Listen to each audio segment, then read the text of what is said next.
After the end of World War II, the world was split into two, East and West. This marked the beginning of the era called the Cold War.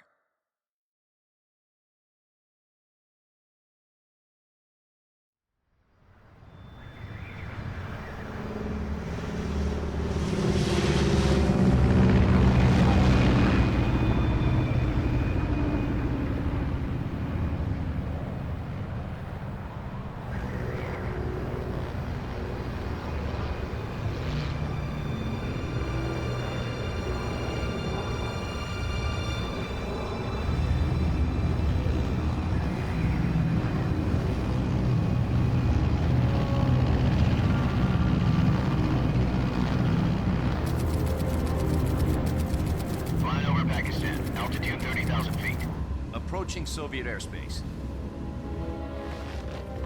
20 minutes to drop off. Commencing internal depressurization. Equipment check. Arm main parachute. All right. You ready to go? Drop zone still showing a high pressure mass. Cav okay. Good. We've got high visibility.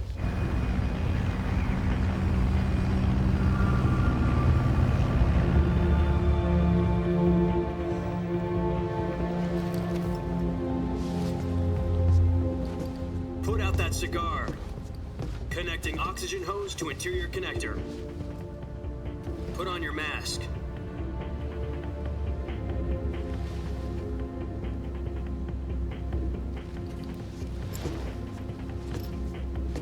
Does this panty waste know what he's doing? Approaching release point.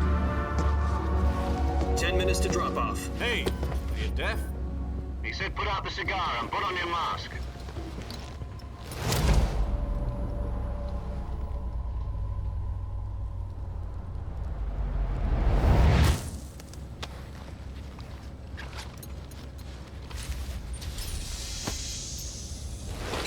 Depressurization complete. Checking oxygen supply. 6 minutes to drop off. Opening rear hatch.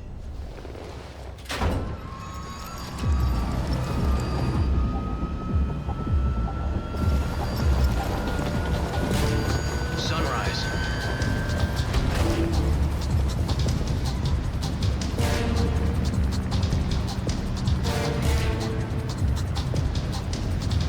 External temperature minus 46 degrees Celsius. 2 minutes to drop off. Stand up. You'll be falling at 130 miles per hour. Try not to get frostbite from the wind chill. 1 minute to drop off. Move to the rear. Activate the air bottle. This is one for the history books. The world's first halo jump. 10 seconds to drop off. Stand by. Status okay. All green. Prepare for drop-off. Countdown. 5, 4, 3, 2, 1. Spread your wings And fly. God be with you.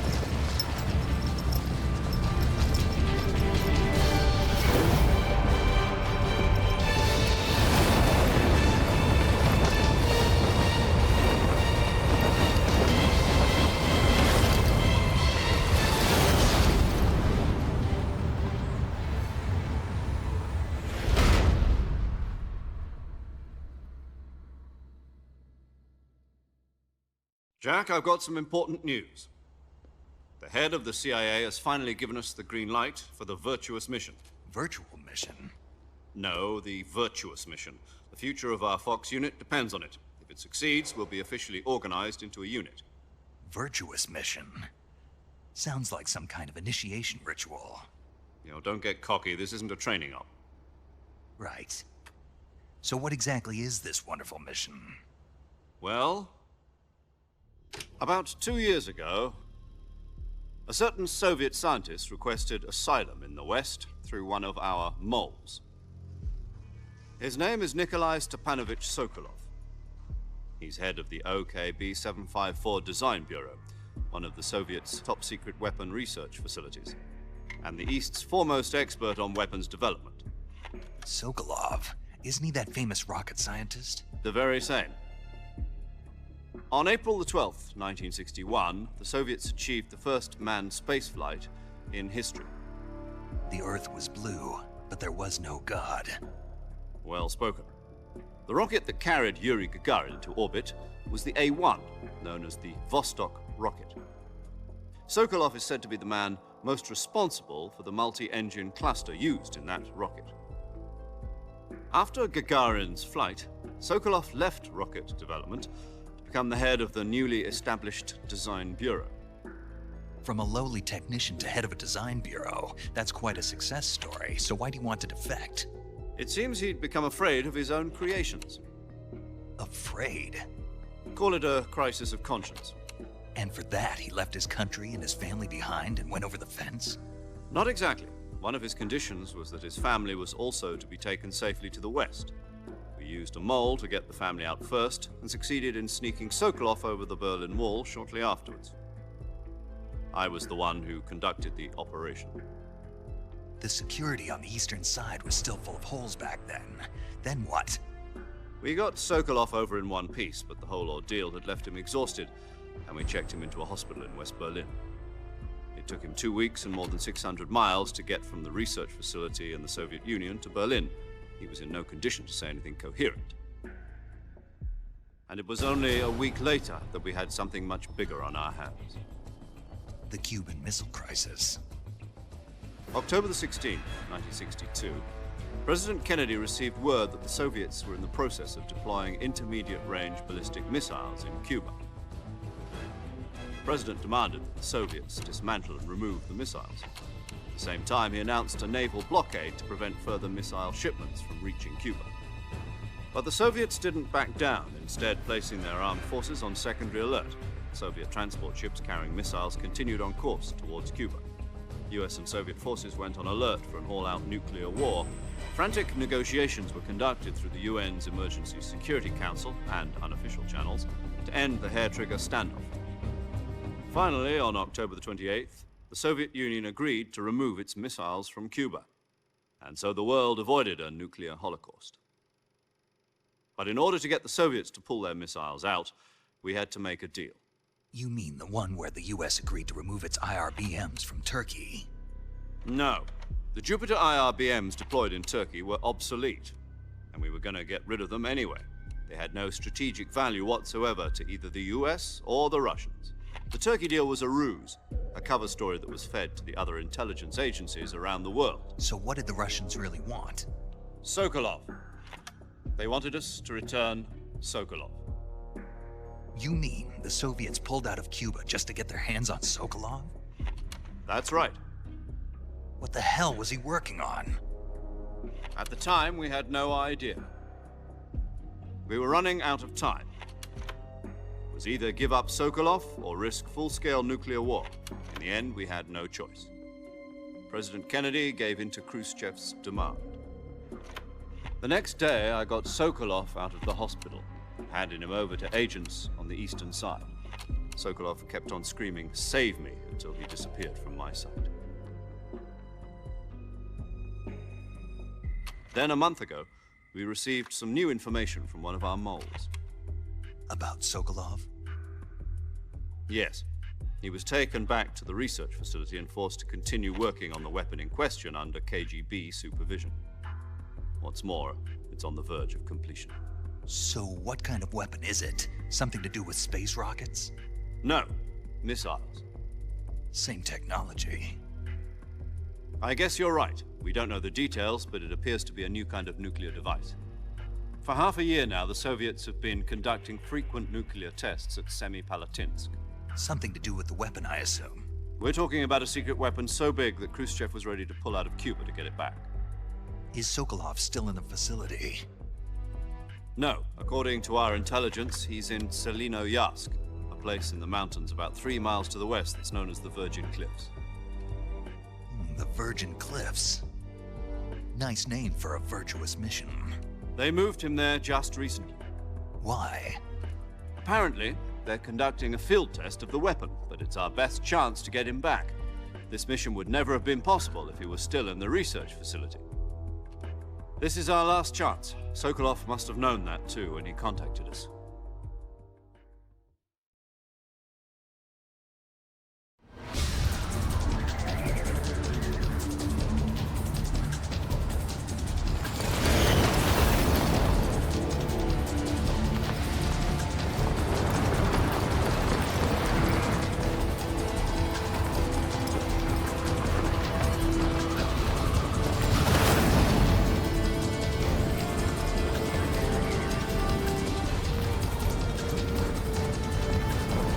Listen up, Jack. Your mission is to infiltrate Selino-Yarsk in the Soviet mountains, ensure the safety of Sokolov, and bring him back to the West.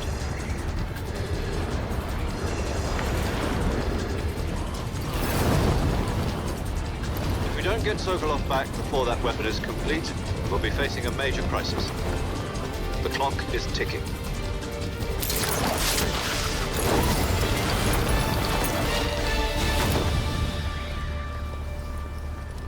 Once we've confirmed the rescue of Sokolov, stand by at the recovery point. A recovery balloon will be dropped at that point. Helium will be pumped into the balloon to inflate it. The process takes about 20 minutes. Once it's complete, the gunship's arm will latch onto the balloon and pull it up. The Fulton surface-to-air recovery system. I'm familiar with the theory. Take it easy. It's been combat-proven. Do you think Sokolov is up to it? The shock will be less than during a parachute jump, and the arm can handle up to 500 pounds. So you're planning on going over the border in a single combat Talon? She's equipped with two 6-barrel 20mm Vulcan cannons, as well as two 40mm machine guns. Sounds like she could hold her own against a battalion of tanks. Even with the fuel in the reserve tank, we're facing a 4-hour time limit. If all goes well, it shouldn't take more than a few hours. Home in time for dinner. But if anything goes wrong, you'll be eating dinner, breakfast, and all the rest of your meals in the jungle.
Do you copy?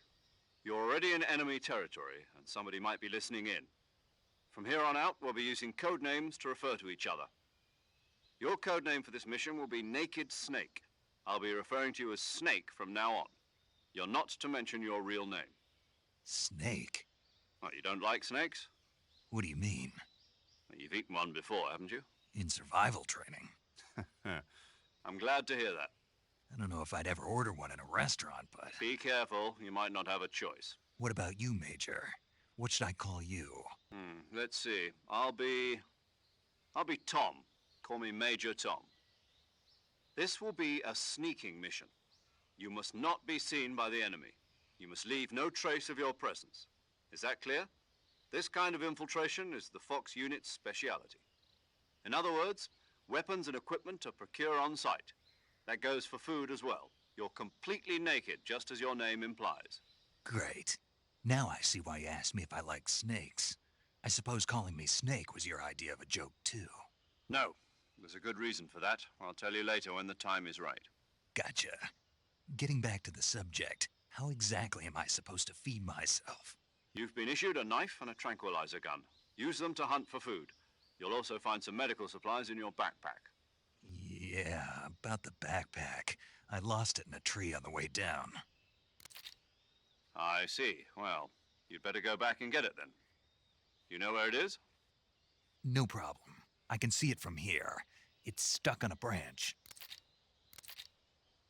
To climb a tree, stand in front of a tree that's covered in ivy and press the action button. I'll be monitoring your progress over the radio. We can't risk violating Soviet airspace, but I'll be in the gunship. My frequency is 140.85.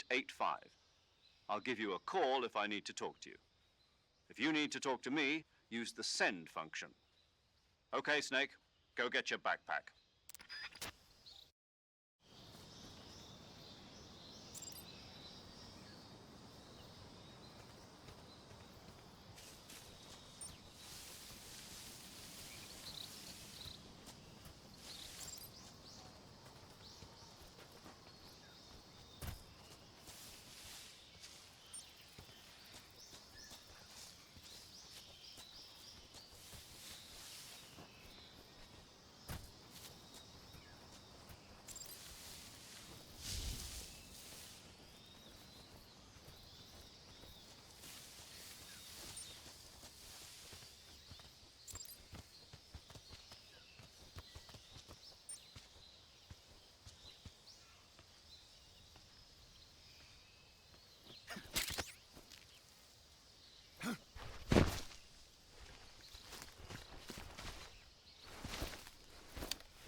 I see you've retrieved your backpack, Snake.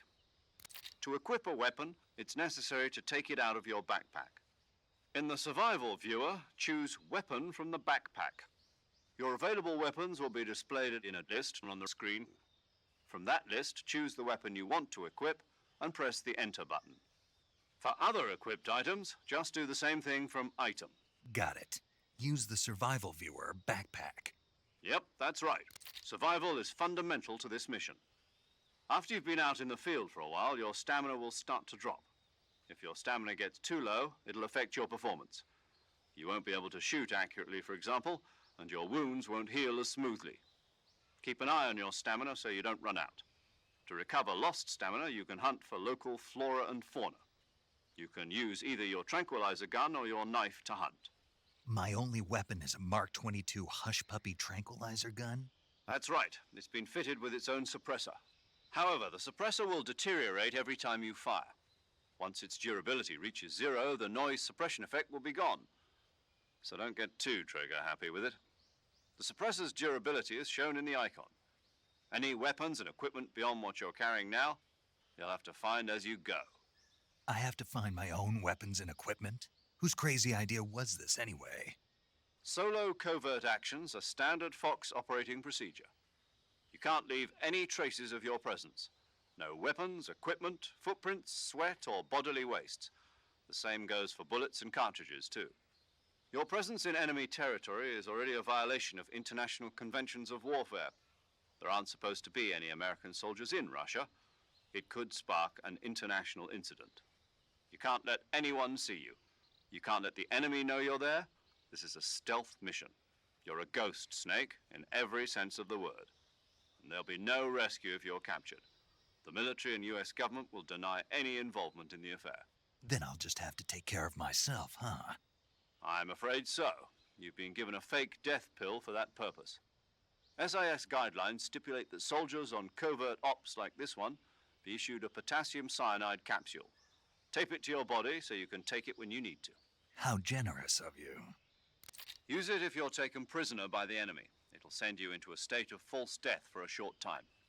Fooling them into thinking that I'm really dead. So how do I come back to life? Just take the revival pill. You mean that thing they put in my tooth before the mission? That's the one. But be careful. If you remain in a state of false death for too long, nothing will be able to bring you back. Remember that. I'll keep it in mind. You said this was a solo mission, right? Right. I guess that means I can't count on any reinforcements. Correct. The mission rests entirely in your hands. A real one-man army. Relax. There's a support team ready to back you up over the radio. Who? I'll introduce them to you. This time, survival is of utmost importance. The first member of the support team will be in charge of monitoring your physical condition, acting as a medic, so to speak, as well as recording your mission data. She's a member of Fox as well, and she's here on the gunship with me. She? Hello, Snake. I'm paramedic. Nice to meet you. Paramedic. As in a medic who comes in by parachute. Aren't you going to tell me your real name? Are you going to tell me yours, Mr. Snake? My name, huh? It's John Doe. And they call you Jack for short. You're a regular Captain Nemo. A name means nothing on the battlefield. After a week, no one has a name. What's your name? Jane Doe. Very funny. I wasn't joking, but I'll tell you my name only if you manage to make it back alive. My frequency is 145.73. She's also in charge of recording your mission data. Whenever you want to save, send a message over the reserved save frequency, 140.96. So saving lets me record my mission data. That's right. It also records the state of your health. Good to know. There's one more person I want to introduce you to, Snake. Huh? Speaking of snakes, you remember the boss, don't you? A legendary soldier and your mentor. Actually, it was the boss that got the DCI's authorization in the first place. She's going to be serving as Fox's mission advisor. The boss is? She also helped me plan this mission. She and I were at SAS together. Jack, is that you? How many years has it been? Boss? That's right. It's me. Oh. Talk to me. Let me hear your voice. It's been 5 years, 72 days, and 18 hours. You've lost weight. You can tell just by the sound of my voice. Of course I can. I know all about you. Really? Well, I don't know anything about you. What's that supposed to mean? Why'd you disappear on me all of a sudden? I was on a top-secret mission. You didn't need me anymore. But there were still so many things I wanted you to teach me. No, I taught you everything you needed to know about fighting techniques. I taught you all I could. The rest you needed to learn on your own. Techniques, sure. But what about how to think like a soldier? How to think like a soldier? I can't teach you that. A soldier needs to be strong in spirit, body, and technique. And the only thing you can learn from someone else is technique. In fact, technique doesn't even matter. What's most important is spirit. Spirit and body are like two sides of a single coin. They're the same thing. I can't teach you how to think. You'll just have to figure it out for yourself. Listen to me, Jack. Just because soldiers are on the same side right now doesn't mean they always will be. Having personal feelings about your comrades is one of the worst sins you can commit. Politics determine who you face on the battlefield. And politics are a living thing. They change along with the times. Yesterday's good might be tomorrow's evil. Is that why you abandoned me? No, it had nothing to do with you. I already told you, Jack. I was on a top-secret mission. A soldier has to follow whatever orders he's given. It's not his place to question why. But you're looking for a reason to fight. You're a natural-born fighter, but you're not quite a soldier. A soldier is a political tool, nothing more. That's doubly true if he's a career soldier. Right and wrong have no place in his mission. He has no enemies and no friends. Only the mission. You follow the orders you're given. That's what being a soldier is. I do whatever I have to get the job done. I don't think about politics. That's not the same thing. Sooner or later, your conscience is going to bother you. In the end, you have to choose whether you're going to live as a soldier or just another man with a gun. There's a saying in the Orient, loyalty to the end. Do you know what it means? Being patriotic. It means devoting yourself to your country. I follow the president and the top brass. I'm ready to die for them if necessary. The president and the top brass won't be there forever. Once their terms are up, others will take their place. I follow the will of the leader, no matter who's in charge. People aren't the ones who dictate the missions. Then who does? The times.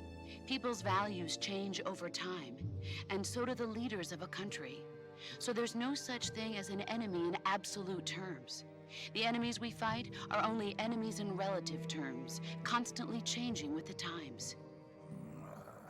As long as we have loyalty to the end, there's no point in believing in anything, even in those we love. And that's the way a soldier's supposed to think? The only thing we can believe in with absolute certainty is the mission, Jack. All right, but do me a favor. What is it? Call me Snake. Snake. Oh, right. Your codename is Snake. It suits you well. That's right. The legendary unit that the boss put together during World War II was a snake. The Cobra unit, a group of heroes that brought the war to an end and saved the world. As long as you've got a legendary hero backing you up, you'll be fine. Isn't that right, Snake? Yeah, I can't think of anyone else I'd rather have with me. Oh, and one more thing, boss. Yes? It's good to hear your voice again. Same here. After all, who knows if either of us will make it out alive? Snake, you are always best at urban warfare and infiltrating buildings. But this is the jungle. Survival is going to be key. Those CQC techniques I taught you are sure to come in handy. CQC? Close quarters combat, huh? I've been in the Green Berets for the past few years. I'm probably pretty rusty. Not to worry. I'll be here to help you remember. After all, this is your first actual survival mission. I'll be supporting you over the radio. Where are you, boss? Next to the Major? The boss is communicating with us by radio from aboard a Permit-class submarine in the Arctic Ocean. My frequency is 141.80. Call me if you need my advice on battle techniques. Gotcha. Your mission is to retrieve Dr. Sokolov. Dr. Sokolov is being held in an abandoned factory located to the north of your current position. Avoid heavy combat and don't let anyone see you. Don't forget that this is a stealth mission. Snake, try to remember some of the basics of CQC.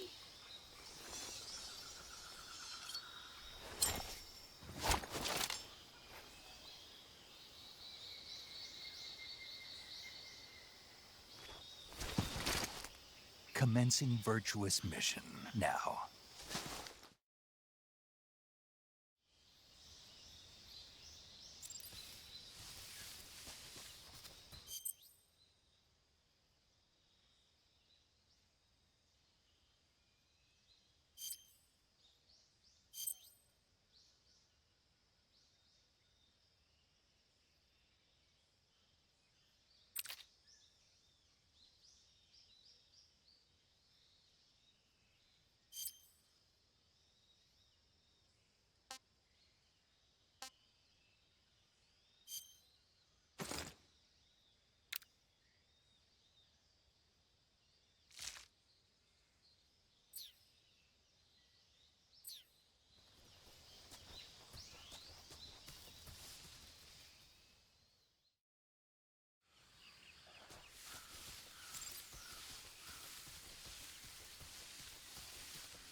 Major, I've spotted 2 enemy soldiers.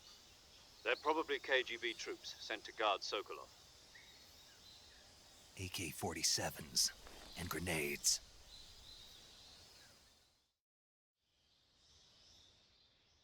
Snake, your presence in Soviet territory is already a violation of international law. We can't let the Kremlin find out that the CIA and the American government are involved. Contact with the enemy is strictly prohibited. Don't engage them in battle either. This is a stealth mission. Got that? The Major is right. The point of this mission is to sneak through the jungle without being seen. The success of the mission depends on how well you use your camouflage. Change your camouflage by selecting Camouflage from the Survival Viewer.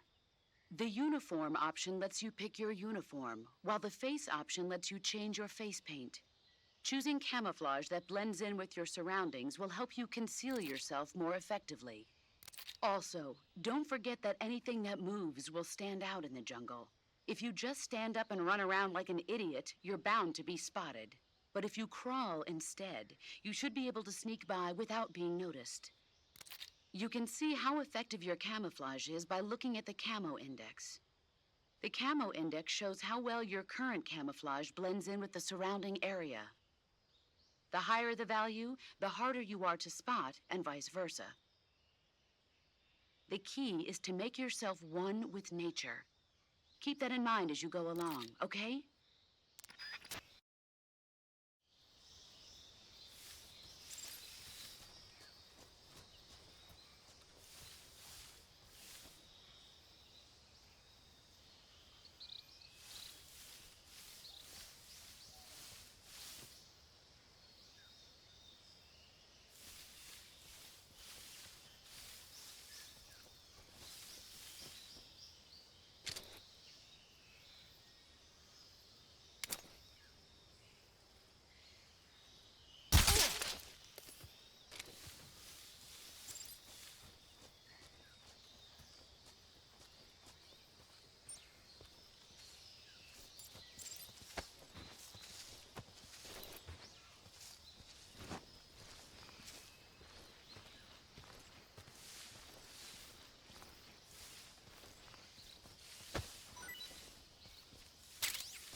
Who was that?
Major, I've reached the abandoned factory where Sokolov is supposedly being held.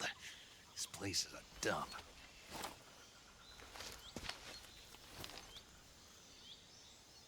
I can't see Sokolov from here. The security is pretty tight. There are sentries posted around the perimeter. I wonder how many are inside.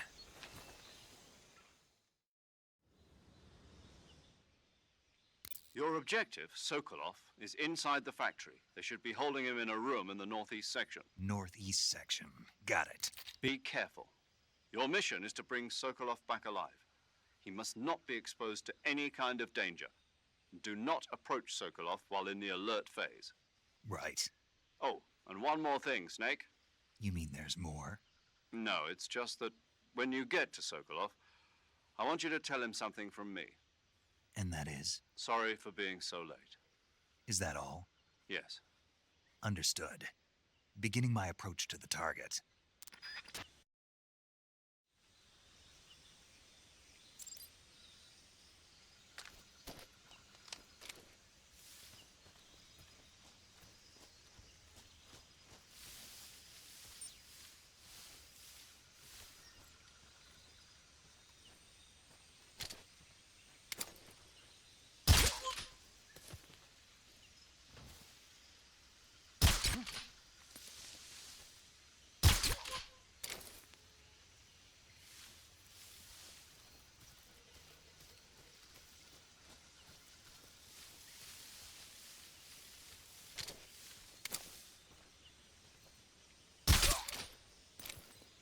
What's wrong?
You must be Sokolov.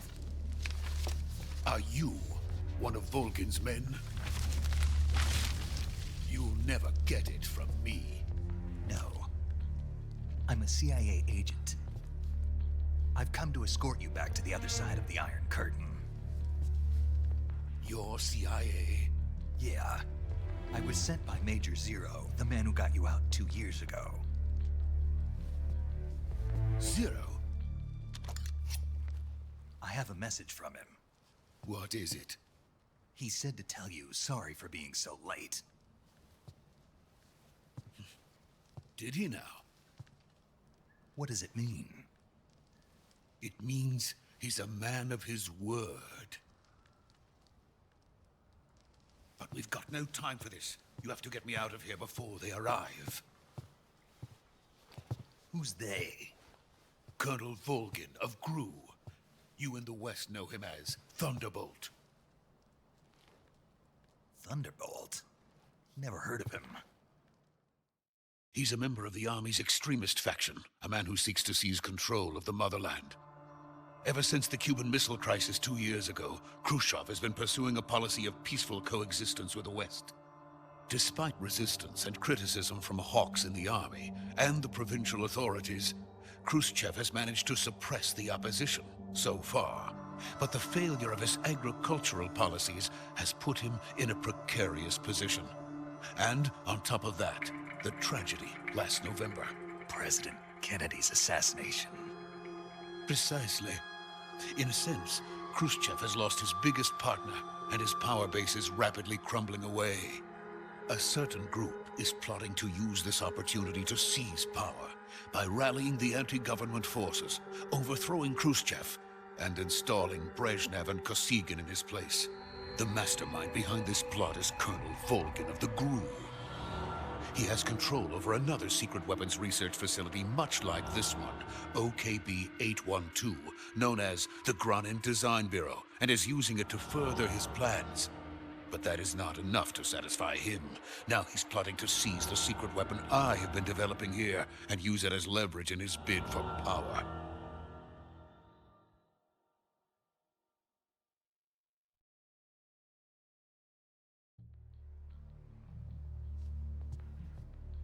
The intelligence says that they are going to make their move during the test.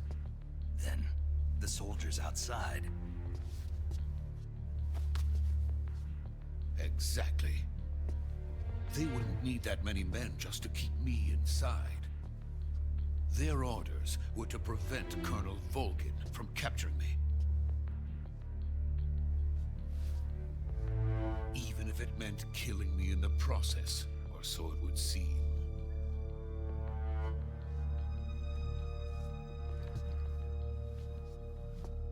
Volgin will come.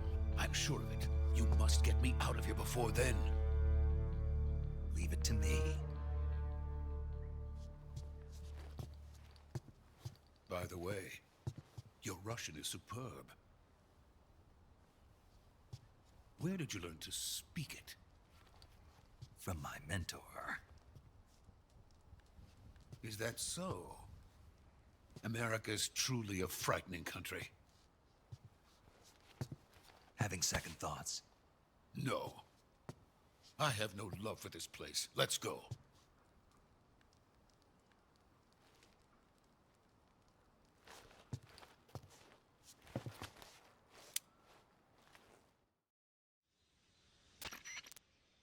Major, this is Snake. Sokolov is safe with me. He's doing fine. No injuries. Good work, Snake. Now hurry up and get Sokolov to the recovery point. We'll rendezvous with you there. Roger. What about the sentries? No one spotted me. I see. What about the boss? We lost contact with the boss some time ago. What happened? It's probably just a weak signal. Just hurry and get Sokolov out of there.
Freeze!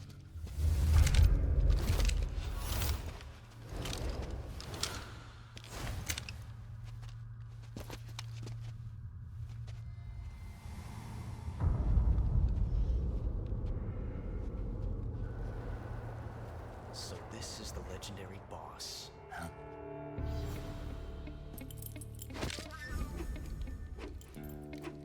Huh?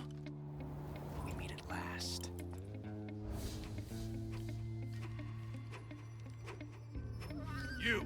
You're from the Ocelot unit of Spetsnaz. Huh. What's a GRU soldier doing here? Soldier?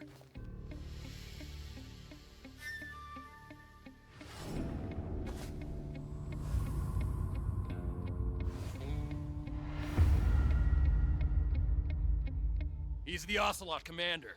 Ha! That's Major Ocelot to you. Don't you forget it.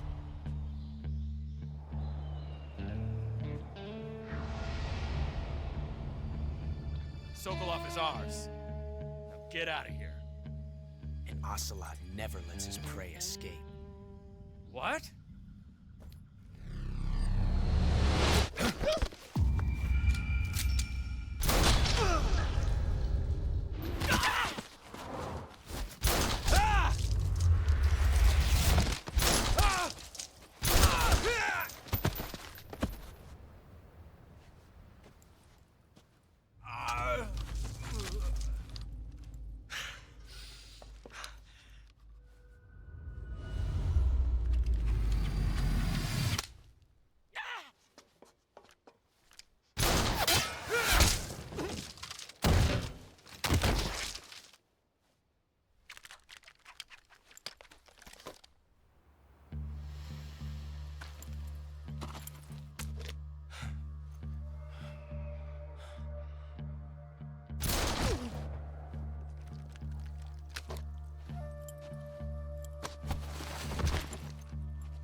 I can't say it feels good to kill a comrade, even if it is for the Gru. Sokolov, take cover. Huh.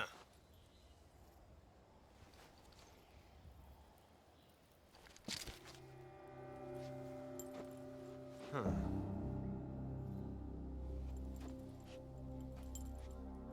You're not the boss, are you?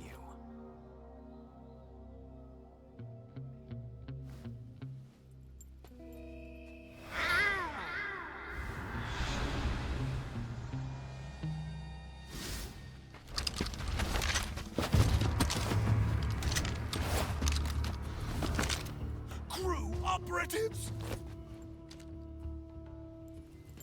What is that stance? Huh. That gun.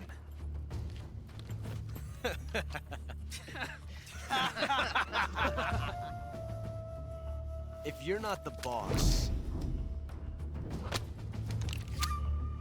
then die.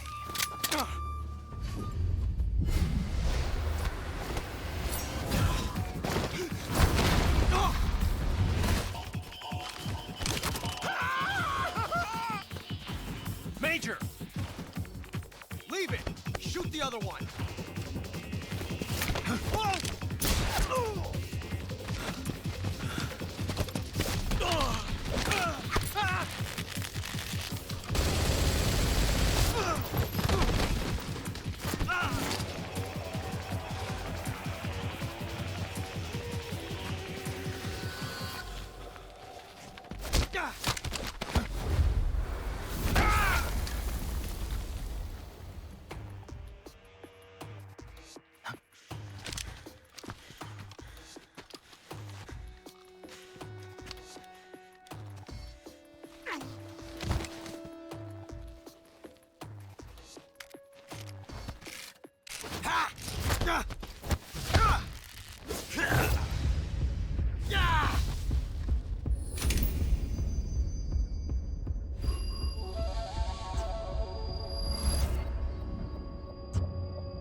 You ejected the first bullet by hand, didn't you?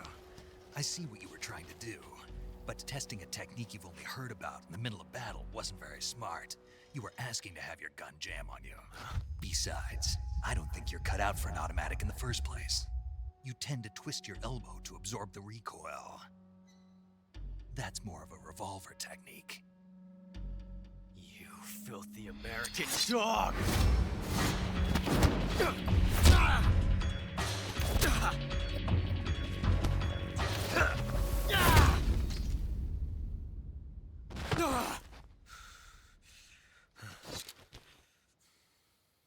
But that was some fancy shooting. You're pretty good. Pretty good.